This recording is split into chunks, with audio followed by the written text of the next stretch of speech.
حضرت عبداللہ بن زبیر رضی اللہ تعالیٰ عنہ سے روایت ہے کہ ایک انصاری آدمی نے رسول اللہ صلی اللہ علیہ وسلم کی خدمت میں حضرت زبیر رضی اللہ تعالیٰ عنہ کے خلاف حرہ کی ان برساتی ندیوں کے متعلق دعویٰ پیش کیا جن سے وہ کھجوروں کے باغات کو سیراب کرتے تھے۔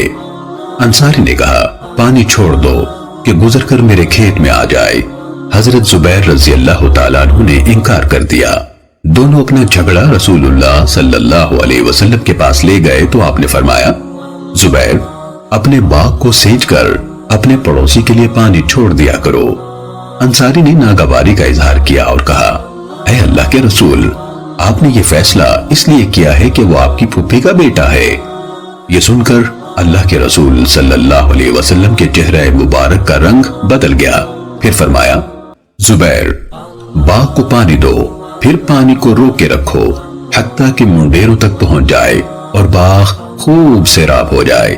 حضرت زبیر رضی اللہ تعالیٰ عنہ نے فرمایا اللہ کی قسم میرے خیال میں تو یہ آیت اسی بارے میں نازل ہوئی ہے، فلا وربک یہاں سے لے کر یسلموا تسلیما یہاں تک، یعنی قسم ہے آپ کے رب کی یہ مومن نہیں ہو سکتے جب تک کہ اپنے باہمی اختلاف میں آپ کو منصف نہ مان لیں، پھر آپ کے فیصلے پر دل میں کوئی ناگواری بھی محسوس نہ کریں اور اسے پوری طرح تسلیم کر لیں۔